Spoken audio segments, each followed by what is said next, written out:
बिस्मिल्लाहिर्रहमानिर्रहीम। अस्सलाम वालेकुम नाज़रीन, इरफान हाशमी आपको शो में खुश आमदीद कहता हूँ। आज 4 मार्च और दिन है जुमे का। अपोजिशन इत्तेहाद ने हमेशा एक नारा लगाया कि पाकिस्तान तहरीक इंसाफ की हुकूमत और बिलखुसूस इमरान खान साहब बहुत यू टर्न लेते हैं, लेकिन अभी 12 घंटे भी नहीं गुजरे, फजल रहमान साहब ने यू टर्न ले लिया। नारा लगाया था कि 48 घंटों में तहरीक एतमाद लाएंगे, लेकिन 48 घंटे पूरे नहीं हुए दोस्तों। तारीख नहीं बदली, उनके जुमले बदल गए, उनकी स्ट्रैटेजी बदल गई। मुलाकात हुई है फजल रहमान की, आसिफ अली जरदारी की, शहबाज शरीफ की, और इसके साथ साथ नवाज शरीफ साहब भी लंदन से इस मुलाकात में शामिल थे। अंदर की कहानी आपके सामने भी रखेंगे, लेकिन फजल रहमान साहब ने क्या फ़ैसला किया ज़रा ये बताते हैं कि लॉन्ग मार्च अब नहीं होगा। और फैसला ये किया गया कि तमाम तर तवानाइयाँ जो हैं वो तहरीक एतमाद पर लगाई जाएंगी, क्योंकि इससे पहले ये सोचा गया था कि लॉन्ग मार्च किया जाएगा, मौलाना के बच्चे होंगे और फिर फाइनेंसर्स जो हैं वो कुछ लंदन से होंगे, कुछ पाकिस्तान से होंगे, और इन किराए के बच्चों को इस्तेमाल किया जाएगा रियासत के ख़िलाफ़, पाकिस्तान तहरीक इंसाफ की हुकूमत के ख़िलाफ़ रेड जोन में दाखिल होकर। व्यूअर्स, आपको याद होगा कि शेख रशीद साहब ने एक बात कही थी, और बात उन्होंने ये कही थी कि जिनका ये फंक्शन है, जिनकी ये तकरीब है रियासत की, वो ख़ुद संभाल लेंगे और ये लॉन्ग मार्च को कभी भी दिन का सूरज जो है वो नसीब नहीं होगा। अब बाज़ लोग ये कहते हैं कि जनाब ये स्ट्रेटजी का हिस्सा है। अच्छा, उन्होंने क्या असल में जुमला जो कहा गया कि OIC कॉन्फ्रेंस से पहले इस्लामाबाद में धरना नहीं होगा, PDM लॉन्ग मार्च नहीं करेगी। स्टीयरिंग कमेटी ने तमाम तैयारियां जो PDM की थी वो ख़त्म कर दी हैं। बाकायदा हुक्मनामा जारी कर दिया गया कि जनाब कोई आपने तैयारी नहीं करनी, और ये फ़ैसला सादर किया गया। अब बाज़ लोग ये कह रहे हैं कि तहरीक एतमाद को कामयाब बनाने के लिए ये स्ट्रैटेजी अपनाई गई है और यही सब कुछ किया जा रहा है। व्यूअर्स, सियासत के अंदर फेस सेविंग भी कोई चीज़ होती है। दो बातें हो सकती हैं। पहली बात, फाइनेंसर कहाँ से आएगा, पैसे कहाँ से होंगे, ये भी सोचा गया। जो मेरी इतलात हैं, क्योंकि नून लीग के लोग ये कहते हैं कि जनाब पैसे हमने खर्च करने थे, मौलाना साहब को मैदान में हमने उतारना था, लिहाजा अब ये पैसा उन लोगों पर खर्च किया जाएगा जिन्हें जो सौदागर घर से निकले हैं ना बड़े बड़े ब्रीफ केस लेकर, तो ये पैसा उन ब्रीफ केसों में डाल दिया गया है कि जाओ जाकर सौदा कर सको। वो नारा जो लगाया जाता है कि वोट को इज्जत दो, वोट को इज्जत कैसे देनी है? नोटों से देनी है। तो वोटों को नहीं बल्कि नोटों को इज्जत मिल रही है, बखूबी मिल रही है। तो वो पैसा अब मौलाना साहब की जेब में नहीं जाएगा, बच्चों पे खर्च नहीं होगा, बल्कि लोगों को ख़रीदने पे खर्च होगा। नून लीग वाले अंदर से जो ये बातें एक बड़े कैजुअल माहौल में जो मुझे बताई गई, बहुत सारी गैर रस्मी गुफ्तगू के दौरान ये सब बातें ऐसा ऐसा लोग रिवील कर रहे हैं। लेकिन व्यूअर्स, शेख रशीद साहब की जो बात थी उसमें ज़्यादा वज़न है। बाकायदा पैगाम दिया गया कि जनाब इस्लामाबाद का अब आपने रुख नहीं करना, और कब तक नहीं करना, क्योंकि OIC का इजलास है। रियासत की रिट, रियासत ने ये फ़ैसला किया है। और जब हम रियासत की बात करते हैं तो इसमें हुकूमत भी शामिल है और इसमें पाकिस्तान के ताकतवर हलके भी शामिल हैं जिन्होंने ये पैगाम पहुंचाया। अब पॉलिटिकल फेस सेविंग करनी थी, मौलाना साहब जो मर्जी कहते रहें वो कहते रहें, लेकिन नून लीग वाले कहते हैं कि पैसा वहाँ खर्च करना है, जबकि हमारी इतलात हैं कि बाकायदा पैगाम दिया गया, जिस तरह शेख रशीद ने भी कुछ महीने पहले इसका ऐलान किया था। अच्छा, अब ये मुलाकात हुई है जिसमें नवाज शरीफ साहब थे, इसके अलावा आसिफ अली जरदारी साहब थे, और फिर इसके शहबाज शरीफ भी और मौलाना फजल रहमान ने भी इसमें शिरकत की। अब ग्रीन सिग्नल दिया गया जनाब इनकी तरफ से, और वो ये कहते हैं कि हुकूमत की इत्तेहादी जमातों ने भी आइनी मुद्दत पूरी होने का चार्टर और रिमांड दिया था। MQM और काफ लीग फौरी इंतखाबात पर राज़ी नहीं थी, और पीपल्स पार्टी हुकूमती इत्तेहाद जमातों के मौक़िफ़ की हामी है। और दावा भी ये किया जा रहा है कि वज़ीर-ए-आज़म के ख़िलाफ़ तहरीक एतमाद के मामले पर अपोजिशन में डेडलॉक ख़त्म हो गया, और PDM ने पीपल्स पार्टी को फौरी इंतखाबात कराने के हवाले से आमादा कर लिया है। ये बात हुई थी कि हम फौरी इंतखाबात करवाएंगे। लेकिन इस मुलाकात की कहानी आपको बता देते हैं। शहबाज शरीफ साहब ने कुछ गिले किए और उनकी सुबकी हुई, क्योंकि मैंने आपको पहले भी कहा था, और हमारी एक एक बात दुरुस्त हो रही है। शहबाज शरीफ साहब आगे आगे चल रहे हैं, कारवां पीछे है और वो आगे आगे चल रहे हैं। मीरे कारवां पीछे है और जो प्रॉक्सी मीरे कारवां इस वक्त बने हुए हैं शहबाज शरीफ साहब, वो बहुत आगे चल रहे हैं। और आगे चलते चलते जो उन्हें कहा गया कि जाएं, जाकर चौधरियों को मनाएं, वो गए, वहाँ पे मनाया भी और फिर उनके कहने पर उन्हें दावत भी दे दी गई। अब फजल रहमान साहब की ये जो तजवीज़ पेश की गई थी, ये फजल रहमान साहब की तजवीज़ थी और इसका गिला भी बरमला किया गया शहबाज शरीफ साहब की तरफ से। वो कहते हैं कि मौलाना आपके कहने पर मैंने उन्हें खाने की दावत दी और अब मुझे उन्होंने इनकार कर दिया है। और परवेज़ इलाही साहब ने इस दावत को ठुकरा दिया, और इसलिए ठुकरा दिया, इस पर भी मैं तफसील से आगे चल के आपके सामने हक़ाइक़ रखता हूँ कि क्यों ठुकराया गया इस दावत को, और काफ लीग इतनी अहम क्यों है कि प्राइम मिनिस्टर ऑफ पाकिस्तान 3 दिनों में 2 मुलाकातें करते हैं, और क्या वजह है। अच्छा, उन्होंने ये भी कहा, फजल रहमान साहब उस मीटिंग में जब बैठे हुए थे, उन्होंने कहा कि मुझे जिस तरह इल्म हुआ, मैंने शुजात हुसैन के बेटे को फ़ोन किया और इस पर उनसे पूछा कि ये क्या हुआ। फिर उनकी बातचीत खैर जो भी हुई, लेकिन ये ज़रूरी नहीं है। लेकिन ज़रूरी ये था कि फजल रहमान के कहने पर शहबाज शरीफ ने दावत दी, मुँह की खानी पड़ी, इनकार हो गया। और फिर उन्होंने ये भी कहा कि अब हमें अपोजिशन के दीगर रहनुमाओं की तरफ जाना है। देखें, ये जो अपोजिशन इत्तेहाद है, अगर आप पीपल्स पार्टी का मौक़िफ़ उठाकर देखें, बिलावल कह चुका है कि हमें कुछ बड़ा ऑफ़र करना पड़ेगा कि वो हमारी बात मान जाएं। उन्होंने कहा कि हमने बड़ा दिल दिखाया, आपकी जमात बड़ी थी पार्लियामेंट के अंदर, आपको कहा कि जाएं, आपका हक पहला है, आपका वज़ीर आज़म होगा। इसी तरह पंजाब के अंदर भी आप बड़ा दिल दिखाएं और जाकर परवेज़ इलाही साहब को आप वज़ारत आला जो है उसके ओहदे पर बैठाएं। लेकिन मसला यहाँ पर ये है, जो बिलावल भूल जाता है, ये बरखुरदार जो फरजंद जरदारी है, कि जनाब आप तो एक असूल की बात कर रहे थे कि ऐवान के अंदर बड़ी जमात पीपल्स पार्टी नहीं है बल्कि मुस्लिम लीग नून है। लेकिन यहाँ पर काफ लीग बड़ी पार्टी नहीं है, ये गोल्डन वोट्स हैं। और गोल्डन वोट्स कैसे हैं? इस तरह हैं व्यूअर्स। वज़ीर आज़म साहब ने 3 दिनों में 2 मुलाकातें कर ली हैं। मुनीस इलाही साहब से बातें हुई, उनको बताया गया, और फिर मुनीस इलाही ने दोबारा उसके ऊपर प्राइम मिनिस्टर को इत्मीनान में लिया। और वो क्या कहते हैं, ये बड़ी इंपॉर्टेंट स्टेटमेंट है, और इसलिए भी कि इससे आपको पूरी सियासत और इस वक्त जो बसात सियासत की जो बिछाई जा रही है वो समझ में आ जाएगी। वो ये कहते हैं कि हम एक सियासी ख़ानदान हैं और हम आज की सियासत नहीं कर रहे, बल्कि हमारी जो सियासत है वो कई दहाइयों पे मुहित है और हम जानते हैं कि हमने सियासत कैसे करनी है। अच्छा, वो ये कहते हैं कि ख़ानदानों ने वादों की पासदारी की। ये इस ख़ानदान के अंदर व्यूअर्स, ये बिल्कुल आप को अगर कभी जो आपके इर्द लोग हैं जो इस ख़ानदान को जानते हैं, या जो लोग सहाफ़ी जो बातें आपको बताएंगे, ये बिल्कुल बात दुरुस्त है कि चौधरी ख़ानदान, चौधरी ब्रदर्स जो हैं, वो जो सियासत के अंदर जो वादे करते हैं वो पूरे करते हैं, वो पीछे नहीं हटते। तो ये इस ख़ानदान की खसूसियत है और अब वो उस पर डटे हुए हैं। लेकिन यहाँ पर वज़ीर आज़म साहब क्यों मिल रहे हैं, ये बहुत बड़ा सवाल है। और मौलाना साहब क्यों कह रहे हैं कि जाके इनको मनाओ? उन्हें मालूम था कि पाकिस्तान मुस्लिम लीग काफ ने, चौधरी परवेज़ इलाही ने, चौधरी शुजात ने हमेशा जब भी सियासत की है वो इस्टेब्लिशमेंट की है, पाकिस्तान के ताकतवर हलकों की सियासत की है। और मुशर्रफ साहब ने ऐसे ही नहीं काफ लीग को अपने साथ में लाया था। काफ लीग की जड़ें बहुत ही वसी हैं, मजबूत हैं, और ये जड़ें, इनका जो लास्ट स्टैम्प है वो जाकर मिलता है इस्टेब्लिशमेंट के साथ। तो हमेशा इन्होंने इस्टेब्लिशमेंट की सियासत की है, इसीलिए ये बहुत ज़रूरी था। यहाँ पे मामला पाकिस्तान तहरीक इंसाफ के अरकान का नहीं है बल्कि इत्तेहादियों का है। अगर काफ लीग पीछे हट जाए और काफ लीग जो करेगी, इसका मतलब ये होगा कि वो वाइब्स हैं, वो सिग्नल्स हैं जो उन्हें इस्टेब्लिशमेंट की तरफ से मिल रहे हैं।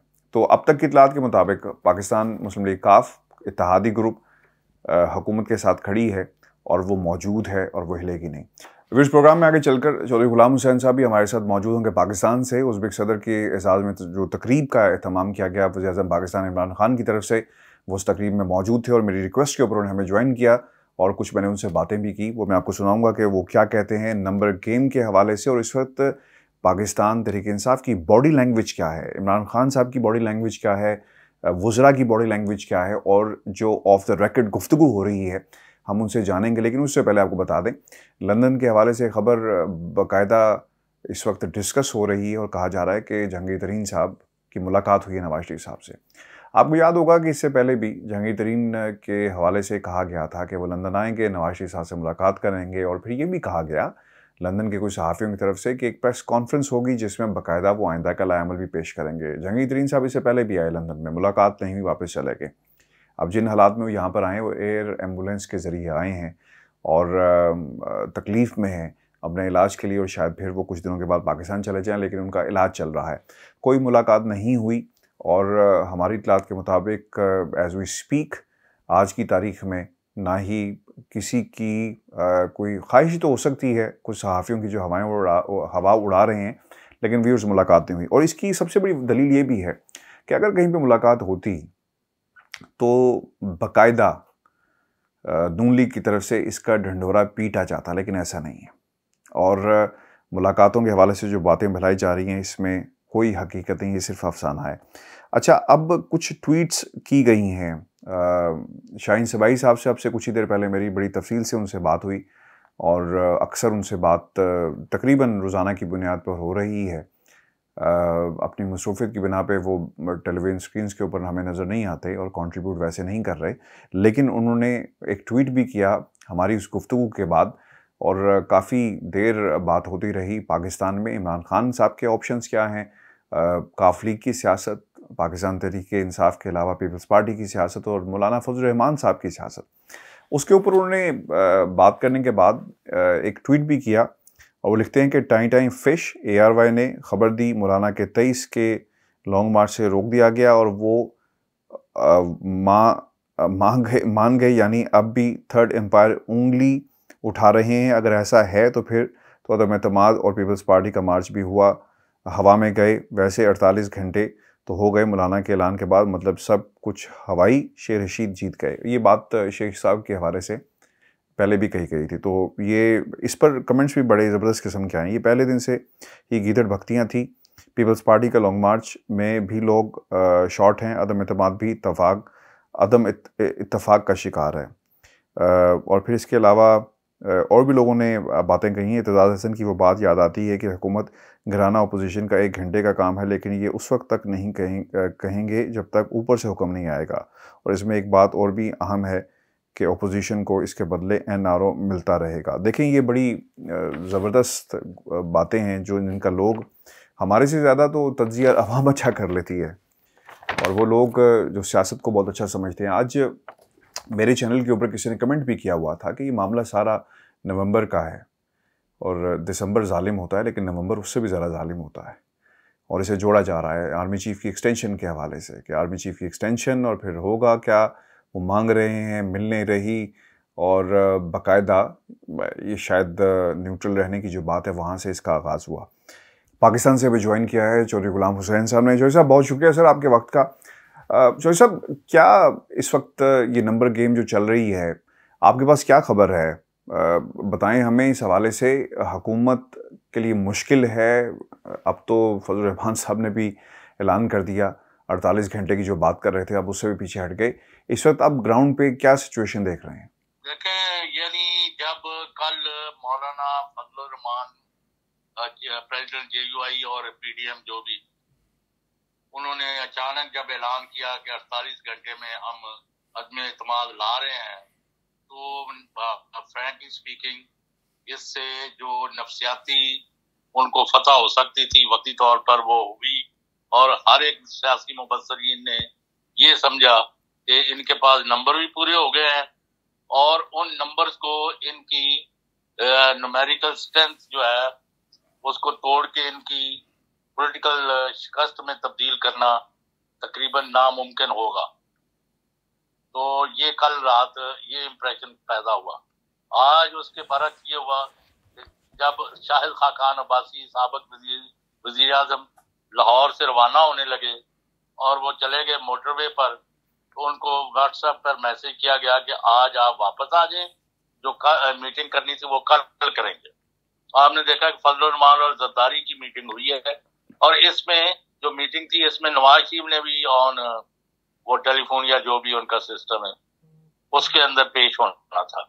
अब आपने पूछा कि होने क्या जा रहा है, यही पूछ रहे हैं? बिल्कुल यही। आज मैं जिस वक्त ये आप बात कर रहे हैं, कोई आपसे आधा घंटा पहले मैं 1.5 घंटा यानी मासवाए वजीर आजम इमरान खान के, क्योंकि वो उज़्बेक सदर के साथ बैठे थे मेज पर, जो भी इनके चौधरी हमाद अजहर हों और सबसे इम्पोर्टेंट जो है सेक्रेटरी जनरल और इस वक्त वजीर आजम के ब्याह पर जो ज्यादा एक्टिव है वो असद उमर हो, गवर्नर चौधरी मोहम्मद सरवर हो, गवर्नर केपी में हो, पर्सन इन दिस गवर्नमेंट, उन सब से मेरी किसी से 1-to-1 किसी से कलेक्टिवली बात हुई। मैंने कहा जी आपके कितने बंदे टूट गए हैं? उन्होंने कहा जी किस्सा मुख्तसर, जितने हमारे टूटे हैं उतने उनकी हमारी तरफ आ गए हुए टूट के। तो यानी बैलेंस वही है जो पार्लियामेंट में हमारी स्ट्रेंथ थी और जो उनकी थी, ये है। उन्होंने टोटल जो बात है रिकॉर्ड पर आप ले आए, प्राइवेटली समझना कोई चाहता है वो समझ ले, तो उनके कोई मैंने पैनिक या परेशानी या कोई उस तरह की चीजें नहीं देखी, और जिन पर उनको शुबा था कि वो अपोजिशन से मिल गए हैं उनको काफी हद तक उन्होंने काफी लोगों को अब तक राम कर लिया है। शोएब साहब, आप यकीनन करीब हैं और कैसी बॉडी लैंग्वेज देख रहे हैं पूरी पाकिस्तान तहरीक इंसाफ की और खुसूसन इमरान खान साहब की, क्या मैसेज मिला आपको? और आपकी तो खैर मुलाकात भी हो रही है। यानी जो मैं वजीरों जिनसे मिला हूँ उनमें से किसी को भी परेशानी नहीं थी जी। और मैं भी तो आपको 45-50 साल हो गए सियासी फील्ड में और सियासी तजियाकारी में और जर्नलिज्म में, तो I can Fairlie make out कि कौन कहाँ खड़ा है। बॉडी लैंग्वेज में तो कहाँ कोई डिफीटेस्ट मुझे, हाँ स्पीकर कौमी असम्बली हो असद कैसर हो, यानी किसी का आप पूछें कि भाई आप उससे मिले ये चीज हो, तो अब ये इस वक्त तो उनको कोई परेशानी नहीं।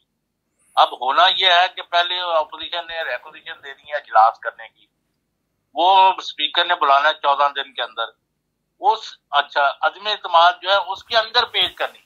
फजलुर रहमान जो कह रहे हैं कि मैं कल पेश कर रहा हूँ, वो कल कहाँ पेश कर रहे हैं? वो इस तरह यानी वो, और बिलावल कह रहे हैं 5 दिन में वजीर आजम इस्तीफा दे दे, नहीं तो हम आ रहे हैं और हम लेके रहेंगे। तो ये उन्होंने सिचुएशन जरूर पैदा की है गवर्नमेंट के, अपने गवर्नर्स के, अपने लोगों के, अपने वो जो उन्होंने 4.25 साल जो कारकर्दगी दिखाई है उसके सीरियस प्रॉब्लम्स है। और अलबत्ता ना फौज इनके खिलाफ कर रही है, ना कोई इनका किसी और यानी बड़े ओहदेदारों से कोई तनाज़ा चल रहा है। एस्टेब्लिशमेंट खामोश है, न्यूट्रल है, कोई हिलजुल जो है वो नहीं हो रही। हर तरफ लोग अपनी मर्जी से काम जो है अपनी आईनी और कानूनी हदूद में रहकर कर रहे हैं। न्यूट्रल रहने का मतलब ये होता है कि आप पाकिस्तान की मुंतखब हुकूमत के साथ खड़े हैं। ये नहीं हो सकता कि आप अपोजिशन के साथ जाकर गैर आईनी और कानूनी इक़दामात का हिस्सा बन जाए। जो भी मुंतखब हुकूमत होगी उसके साथ खड़ा रहना ये फ़ौज की ज़िम्मेदारी है, पाकिस्तान के ताकतवर हलकों की ज़िम्मेदारी है, जिसके लिए कौम इस वक्त उनकी तरफ देख रही है।